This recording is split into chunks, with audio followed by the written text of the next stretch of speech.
各位弟兄姐妹，大家早安，大家平安。感谢主看顾与带领，我们要一起来敬拜，一起来领受上帝的恩典，一起来到主的面前，愿上帝赐福在我们当中。让我们来到主的面前敬拜上帝，深深的仰望上帝。我们一起用这首诗歌成为我们的敬拜，深深的敬拜。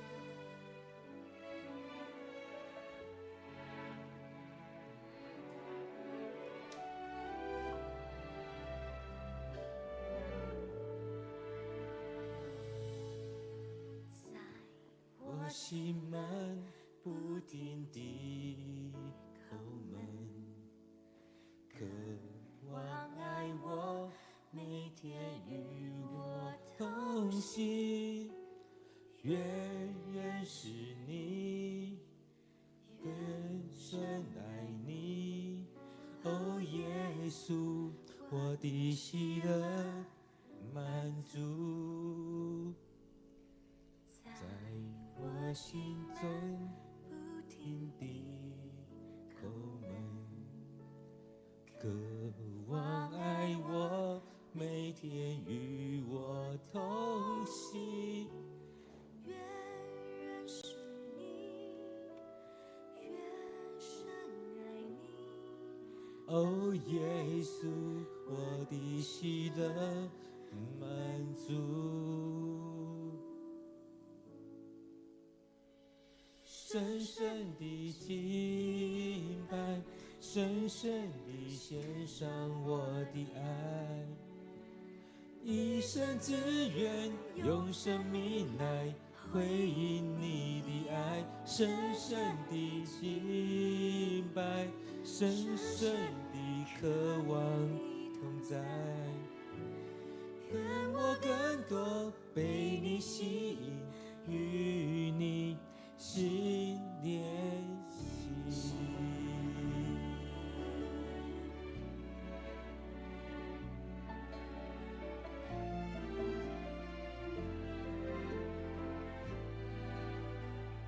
深深地敬拜，深深地献上我的爱，一生只愿用生命来回应你的爱。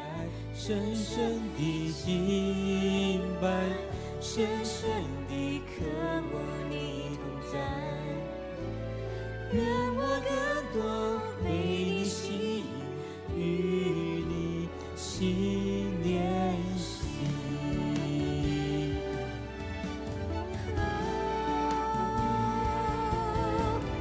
扬声呼喊，耶稣我爱你，高举双手，让我奔向你，我的耶稣，为我生命爱我的救主，我真渴慕遇见你。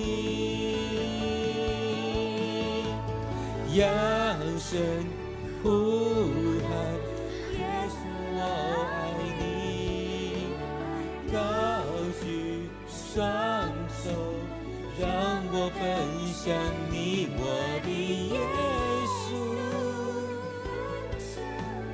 爱我的救主，我真渴慕遇见你。深深地敬拜，深深地献上我的爱，一生只愿用生命来回应你的爱，深深敬拜，深深地渴慕和你同在，愿我更多被你吸引，与你心连心。哦，深深地敬拜，深深地献上我的爱，献上我的一生只愿用生命来回应你爱的爱，深深地渴慕你同在，让我更多被你吸引，与你心连心。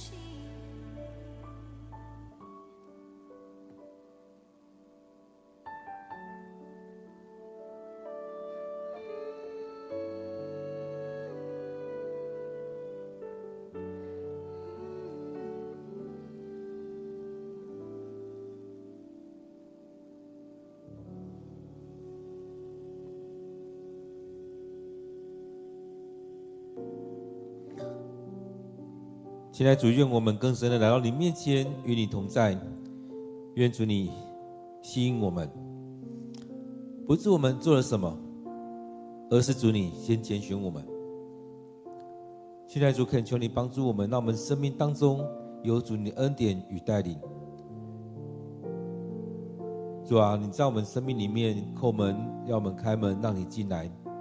然而我们常常所看见的是自己的软弱，自己的缺乏，渴望你爱我们，渴望你与我们同行，渴望更多的与你来面对面。主啊，我们渴慕你，愿主你带领我们更深的去经历你，愿我们能够在当中被你来吸引。主啊，恳求你就与我们同在，让我们就像孩子看见父亲一样，让我们生命渴慕了你的恩典，让我们看见你，愿意分享你。主，当我们来到你面前敬拜，也愿你与我们同在，也愿你悦纳我们所摆上的，将我们今天的聚会，将我们今天的这段时间仰望交托在主你手中。感谢主，我们将祷告祈求的奉靠主耶稣的名，阿们。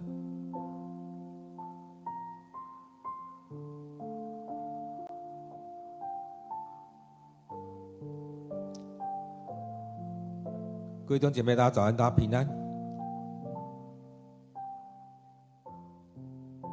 今天8月2日，我们要一起读的经文在列王记下。我们要一起读的经文在列王记下第18章第13节到第25节。列王记下第18章第13节到第25节。让我们一起来读今天的经文，一起来领受今天的经文。西西家王在位的第14年，亚述皇帝西拿基立攻打犹大的设防城镇，加以占领。西西家派人到拉吉去见西拿基立，说：“我错了，请停止攻打吧，我愿意付上你所要求的一切。”皇帝回复，要西西家送上10000公斤的银子和1000公斤的金子。西西家把圣殿和王宫宝库里的银子都送过去，又把圣殿门上的金子和包在殿门柱子上的金子都刮下来，一起送给西拿基立。亚述皇帝从拉吉派遣大军到耶路撒冷攻打西西家，军队由他的统帅、侍卫长和大将率领。他们一路到耶路撒冷，就列阵在上池的水沟旁，在通往漂布工厂的大路上。然后他们派人召见西西家王，西西家的3个大臣出去见他们。这3个大臣是希勒家的儿子王宫总管以利亚敬，王室书记舍伯那，亚萨的儿子国史大臣约雅。亚述的大将问：亚述皇帝要知道希西家凭什么会有这样的把握？他以为空口说白话就能替代军备和实力吗？他靠谁的力量想反叛我？他妄想埃及来援助，那无意用一根断裂的芦苇当拐杖走路，会刺伤他的手的。埃及王对那些投靠他的人正是这样。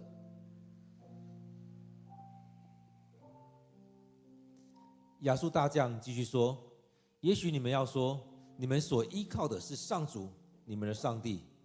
可是希西家不是摧毁了他丘上的庙宇和祭坛吗？他不是吩咐犹大和耶路撒冷人民只准在耶路撒冷的祭坛敬拜那位上主吗？现在我以皇帝的名义跟你们打赌，如果希西家能找出2000骑兵，我就送他2000匹战马。其实他连亚述军队中最小的军官也比不上，他还妄想埃及送战车骑兵来援助他。他以为我没有上主的帮助就来攻打他，毁灭他的国家吗？上主亲自吩咐我来攻击他，并毁灭他这地方。我们今天的经文在列王记下第18章第13节到第25节，让我们再用些时间来读今天的经文，来默想，来领受今天上帝的话语。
当我们在看希西家的时候，其实也是一个新的一个里程碑。当希西家开始当王的时候，这个国家也开始改变。当他们开始这样在做的时候，他清除了丘坛上的神庙上那些东西，也除掉了巴力、亚瑟他，甚至也将大卫的那个铜蛇都清除掉。其实在我们生命里面有很多的偶像在这里面，但我们愿不愿意将这些都去除掉？在昨天经文里面特别讲到说，希西家所行的是以上帝眼中看为好的。然后我们也会看到说，一个人的生命也常常陷入在某一个境况当中。虽然我们都一直做上帝看为好的事情，但是我们也常常陷入在自己的软弱当中。当我们在看希西家的时候，我觉得这也是很人性的一个层面。我们的生命走向哪个境况？我们的生命是不是又掉到某一个担忧、害怕当中？我们常常在这样的起伏里面去经历这许多的事情。许多时候我们也可以说这就是人，但是在我们生命里面，有没有可能我们所做的超越了我们所谓的人？不再是陷入自己的恐慌、担忧、害怕里面，而是在每一次的担忧、害怕当中，都将这样的主权交给上帝。所以当我们在看希西家的时候，讲到说他仿效、他效法他的祖先大卫的时候，后续我们又会看到，哇，好像又不是那么足够，并不是这么的有信心在做这样的事情。所以当我们说学习谁、像谁等等的之类的事情的时候，会发现好像并不是那样子。所以在很多事情当中，并不是要来去评论，而是回到这当中去看到这样的人他们怎么做的时候，回来看我们自己的生命，我们是不是能够成为上帝眼中看为好的？我们一起来看希西家接下来的这些状况。在这边已经过了10多年，在这边记载说，希西家在位的第14年，亚述皇帝西拿基立攻打犹大的设防城镇，加以占领。所以这当中又开始了，我们看到过去的状况，过去的历史一直是这国攻打那国，在这国家当中，国与国里面有许多这样的战争，所以一直没有办法很好的平稳下来。所以这当中又看到，在希西家在位的第14年的时候，亚述皇帝又开始来攻打犹大。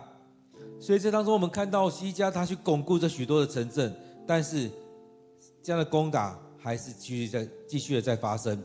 希西家就派人去见亚述皇帝，说：“我错了，请停止攻打，我愿意付上你所要求的一切。”在前面也可以看到说，希西家其实他又跟以色列国不一样。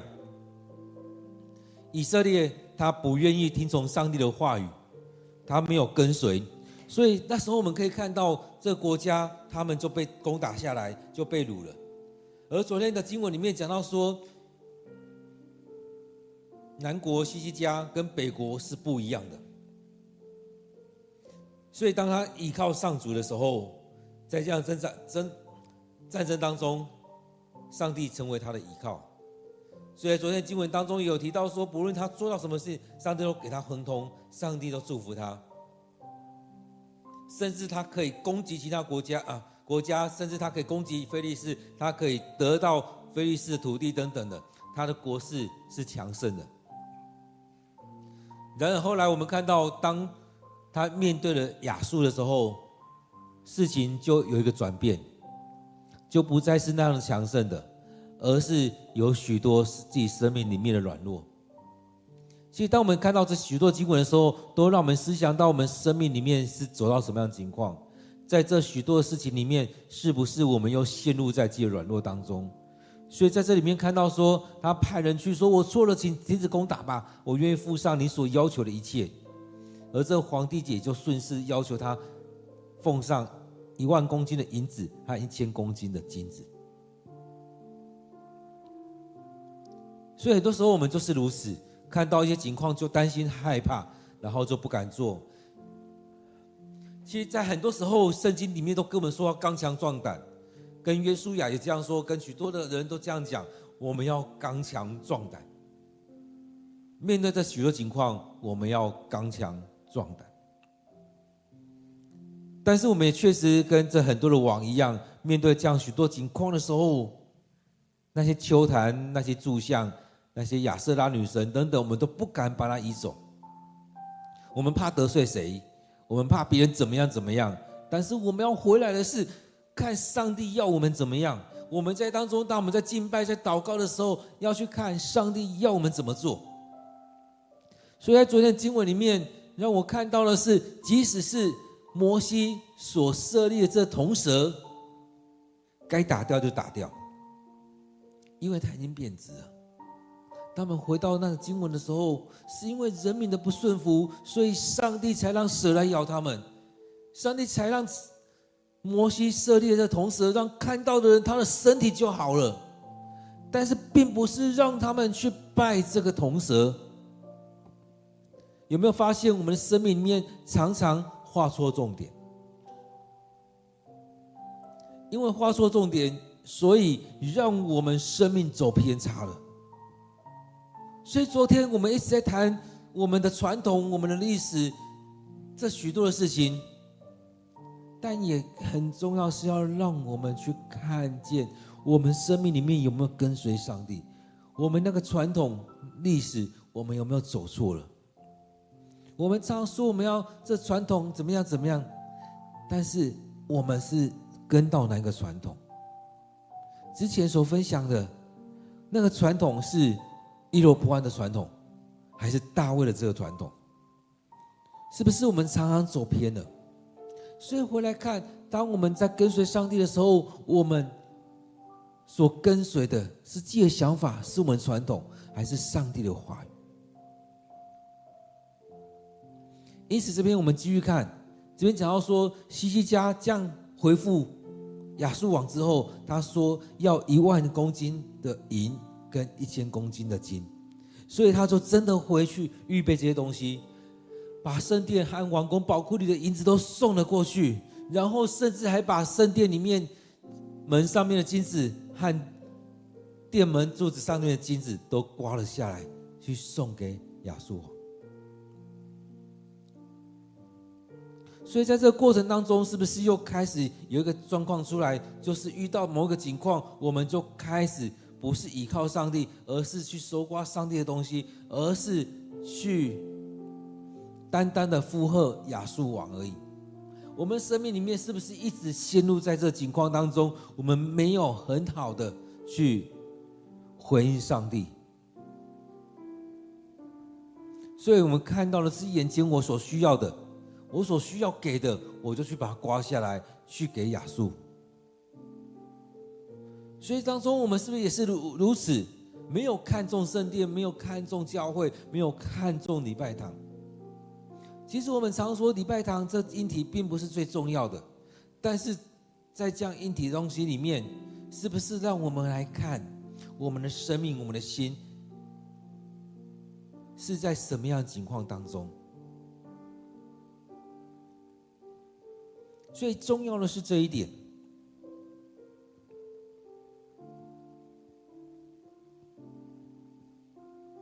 因此让我们来看，在当中希西家他这样做，虽然他给他们了，这边讲到说，亚述皇帝从拉吉派遣大军到耶路撒冷攻打希西家，军队由他的统帅、侍卫长和大将率领，他们一路到耶路撒冷，就列阵在上池的水沟旁，在通往漂布工厂的大路上。这当中可以看到亚述依然派他的大军来到这当中，然后他们派人召见希西家王。所以在这里面看到说，给他们钱，要答应给他们钱，给他们进贡，似乎还是不够。因为它的重点是要拿下这些。其实我们可以看到，当拿下这些的时候，这些也都是他的了。所以在这过程当中，都只是一些缓兵之计而已。更重要的是，他要什么？他要拿下这个国家。所以西家就派3个大臣去见他们，去见亚述的这军队。这边讲到说，这是王宫总管以利亚敬、王室书记舍伯纳、亚撒的儿子国史大臣约雅，所以就派了这些人去跟他们变成一个使臣，在当中去对话。亚述的大将问说：“亚述皇帝，要知道西家凭什么会有这样的把握？”各位弟兄姐妹，在你的生命当中也就是如此，很多人会问你凭什么有这样把握？很多时候我们说我们祷告的领受，甚至有些人说圣灵充满我，让我知道这样的事情。当我们的生命里面是这样的状况的时候，很多时候也很多人会问说你凭什么有这样把握？到现在我还记得有人在那边挑战说啊，你们祷告没有用啊。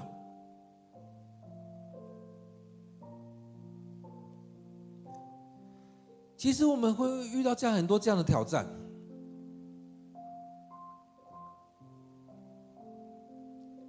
但是对我来讲，我也会觉得，若是我们祷告没有用，你也不用这么暴跳，你也不用这么暴躁。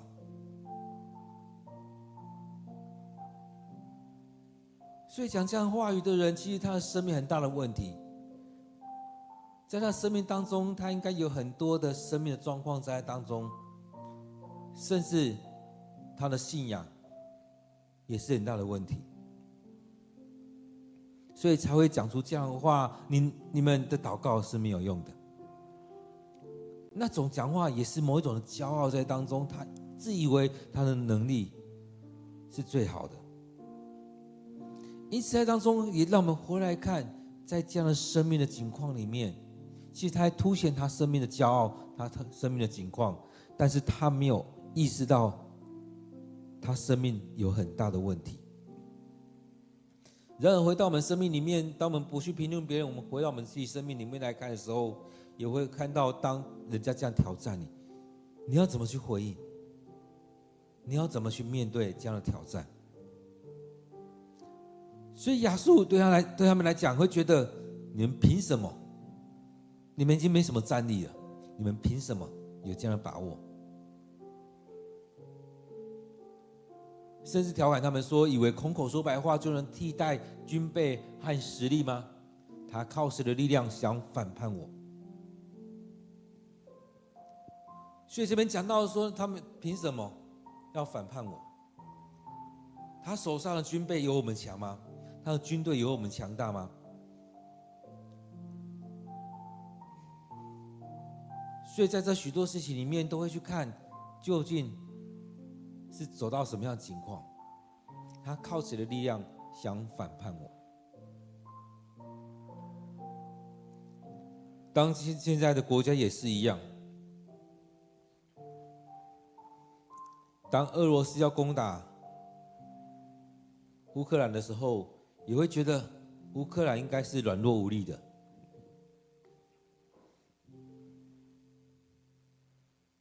当现在的以色列战争当中也是如此。在这几千年来的以色列战争里面，其实可以看到以色列都被视为软弱无力。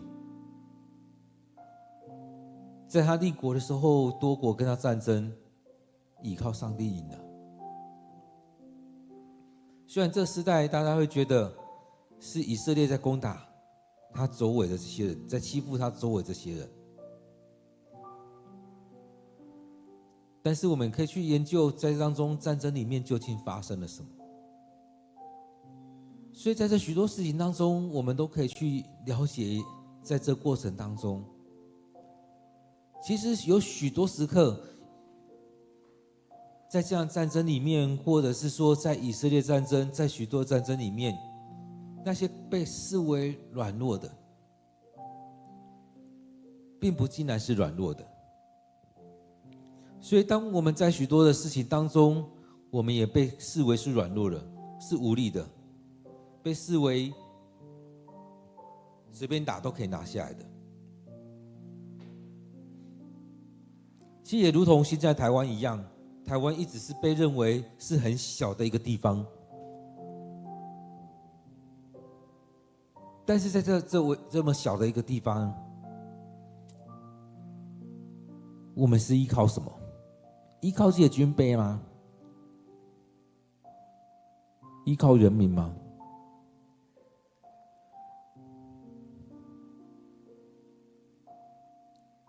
所以用人的眼光来看，我们是各个层面都要预备。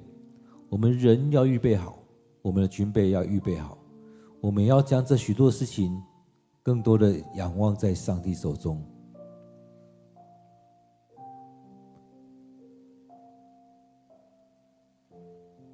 所以我们常说天时地利人和，但是更重要的其实是上帝容不容许这样的事情在发生。所以这也是为什么我们要持续的为这些事情来祷告，也就是回到这许多事情当中去看见上帝如何在带领着这所有的事情，不再是看见自己而已，而是真实的看见上帝如何的带领与帮助。所以当我们在看以色列，在看犹大国的时候，其实都是回来看上帝怎么与他们同在。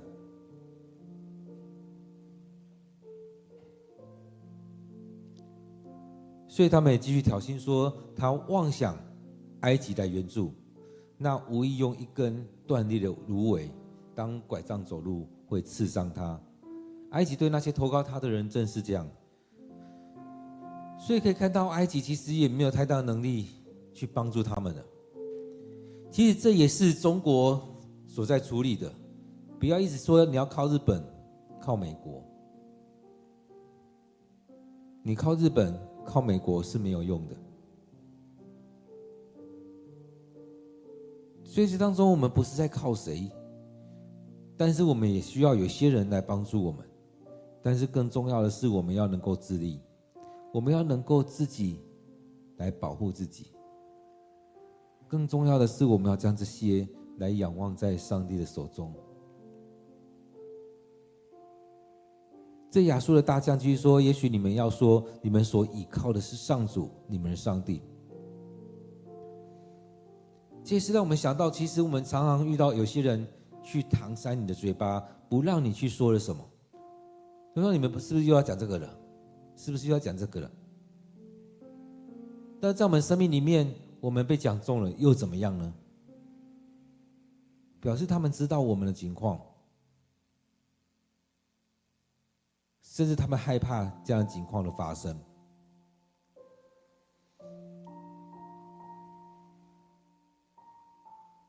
他们可能也把这些混为一谈。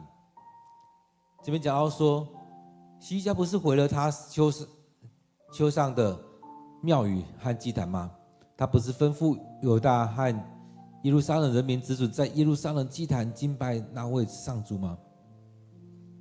丘坛上的庙宇和祭坛，应该说并不是敬拜上帝的地方。真正敬拜上帝的地方是在耶路撒冷，而那些神庙，而那些祭坛，或许都是用来敬拜其他神的地方，所以要把这些都摧毁了，单单的回到耶路撒冷。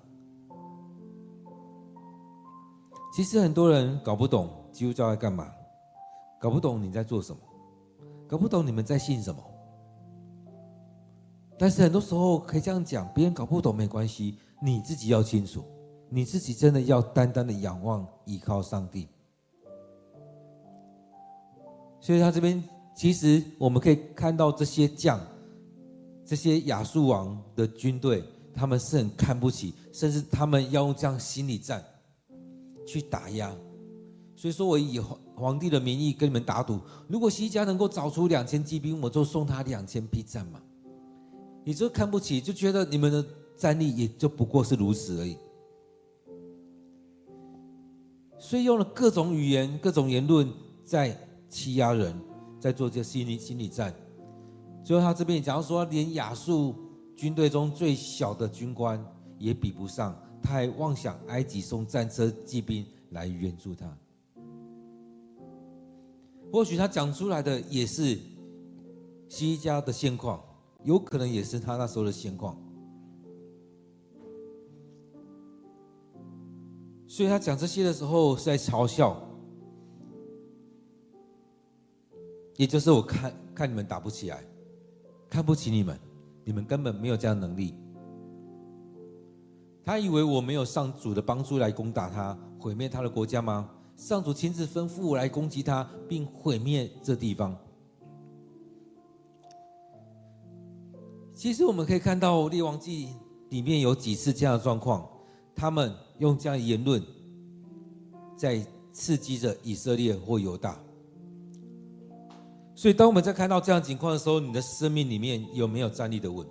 各位弟兄姐妹，当我们说要宣教，当我们说要做幸福小组，做要传福音等等的很多事情，我们是不是自己先跟自己说没效啦，他们不会来啊，他们不会信主啦，哇，我们都还没预备好，这些东西他们不会喜欢。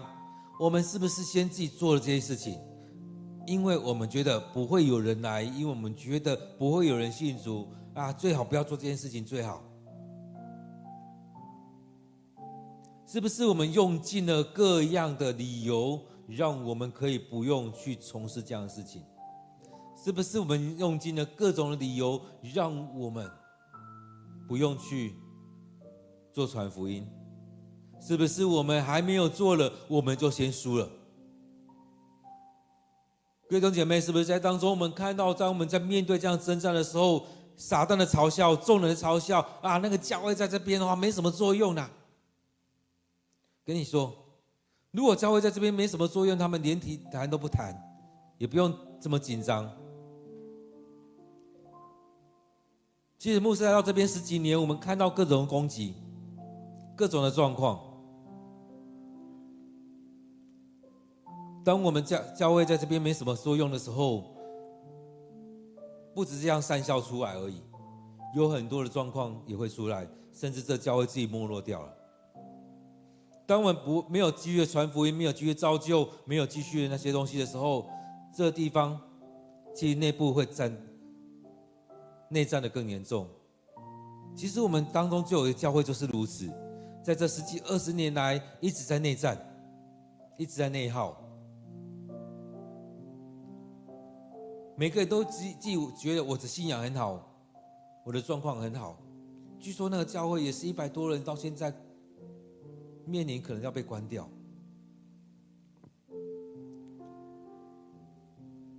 这当中真的没有办法做对外的事情，在当中没有办法有好的见证，在当中没有人会想要再进去那个教会。这就真的就像我们以前所说的一样。所以当中我们看到在希西家这时候，确实他们所营造出来的气氛就是他们倚靠着上帝，所以他们常会说，不要设想你们有多大的战力，没有，你们没有多大的战力。所以几样，这些军队里面，他这些大官、这些大将出来的时候，在讲的是几样。第一个，亚述是很强的；第二个，你们战力是很弱的；第三个，不要想要去依靠你们那些能够帮助你们，甚至连埃及你觉得很强大都没有办法帮助你。第四个，不要再说你们要靠你们的上帝了，你们上帝虚无缥缈，没有什么能力。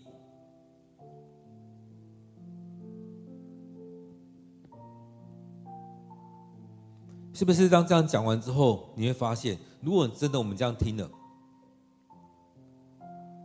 我们是不是就直接俯首称臣了？不用打了，就输了。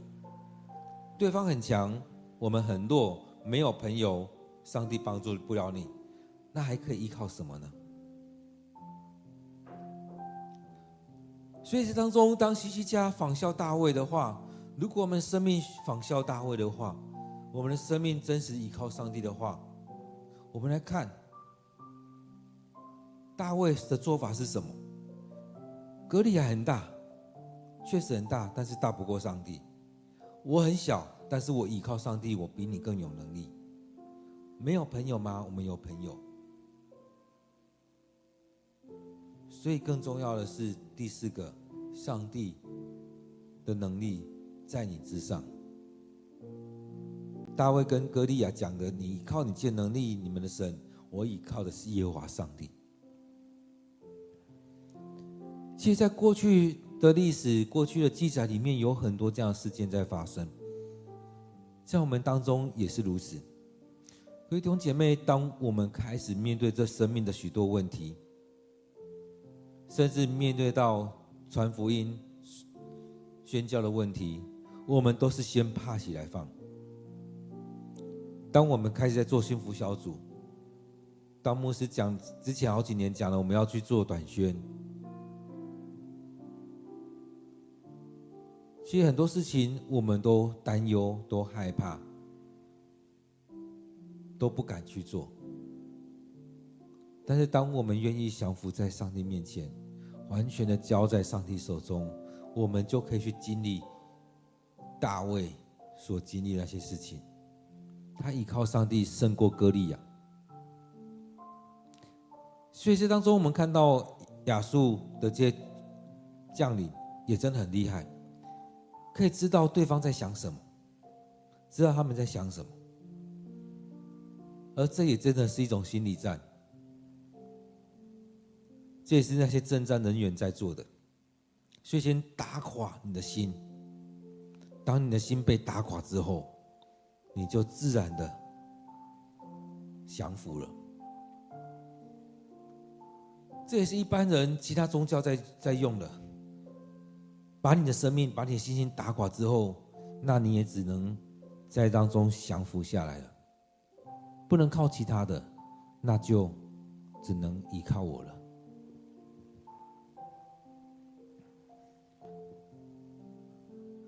各位弟兄姐妹，在我们生命里面，你愿不愿意这样子回到上帝面前来？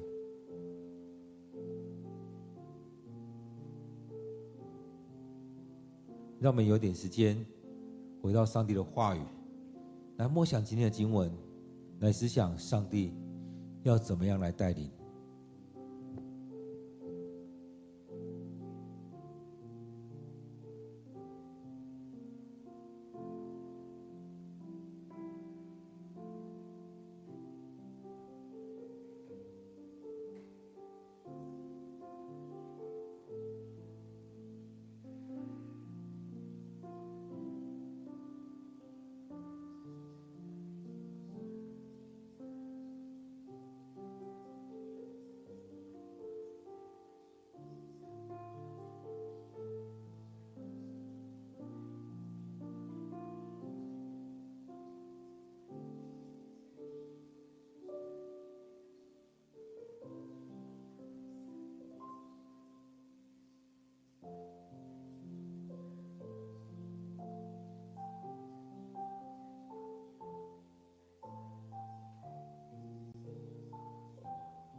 主，我们感谢你，让我们来到你面前领受你的恩典。主，在我们生命当中有许多的挑战临到我们，有许多情况我们需要被你来调整。现在主，恳求你就在我们当中来带领，让我们生命里面有主你的同在，让我们真实的依靠你，在面对这许多的挑战、许多的谩骂、许多的嘲笑当中，坚持的跟随你。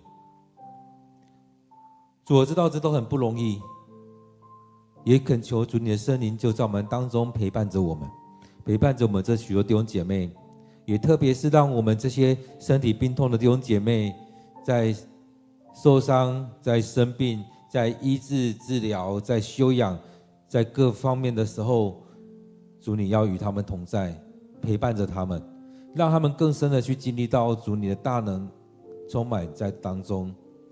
亲爱主，我们要回到主你的面前，恳求你与我们同在，也帮助我们更深的去经历主你的大能带领着我们，将我们的教会仰望在主你手中，将我们的同工、我们弟兄姐妹交在主你的面前，让我们被你兴起，成为主你所喜爱的门徒，成为主你合用的工人，让我们成为你大能的勇士，在这许多的处境当中，勇敢的为你做见证，勇敢的被你来使用。感谢赞美主，将我们今天所领受的都陈列在主你面前，愿你悦纳我们所摆上的。我们将祷告祈求都奉靠主耶稣的名，阿们。